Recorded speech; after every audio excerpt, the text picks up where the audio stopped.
This week, experts are flocking to downtown Edmonton to discuss bat research, as the North American Society for Bat Research is holding a conference in our city this week. Joining us on the program this morning to delve deeper into her bat research and the convention congregating downtown this weekend is bat expert and Dean of the University of Alberta's College of Natural and Applied Sciences, Martina Kalkunas-Ruppel. Good morning, Martina, and thank you so much for taking the time to speak with us this morning. Well, good morning. Thank you for having me. Oh, the pleasure is all ours. Now, Martina, first off, what are some of the biggest points of discussion at this week's North American Symposium on Bat Research? Gosh, it's hard to just talk about a couple of things. There's really science being shared on all aspects of the biology of bats and how bats interact with humans, bats in the environment. There are conversations about bats and white nose syndrome. That's a threat that Canadian bats face, and actually North American bats face. There are conversations about the kinds of habitats that are important for bats, interactions with bats and the energy sector, bats and how they echolocate. I mean, just basic biology all the way to applied sciences, and really exciting discussions and innovations that help us understand what wildlife needs and ensure that the species of bats that are here in Alberta, Canada, and the world are going to be around for generations to come, performing the services that they perform here and all around the world. Now, Martina, what role do bats play in our ecosystem here in Alberta, and how are they beneficial to our farmers?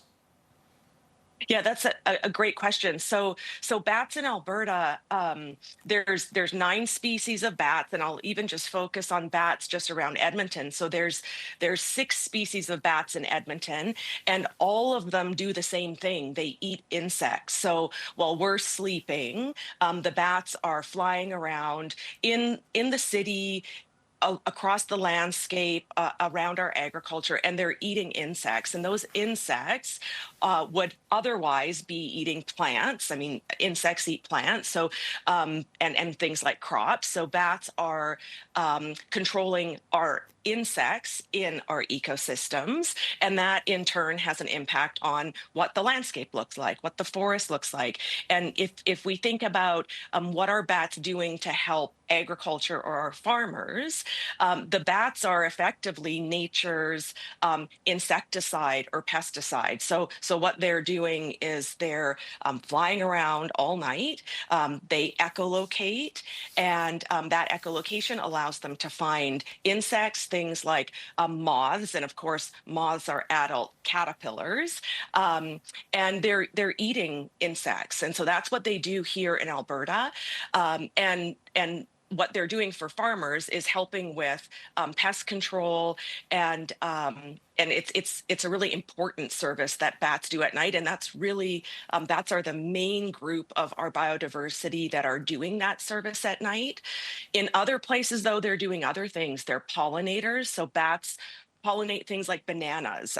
They pollinate things like agave plants, and they're the sole pollinator of many plants that are important to us from an agricultural standpoint and a food and food security standpoint. They also disperse seeds. So when we see that forests are diverse around the world, bats eat fruit and disperse those seeds as they're also flying through their habitat. So they perform a lot of services for us here in Alberta. They're insect eaters, but there are biologists from around the world talking about those services here in Edmonton this week.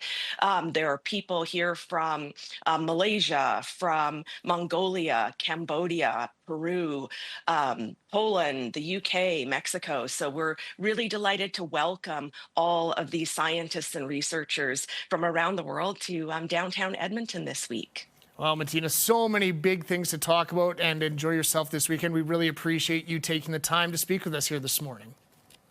Thank you. Have a wonderful day. You as well. Thank you.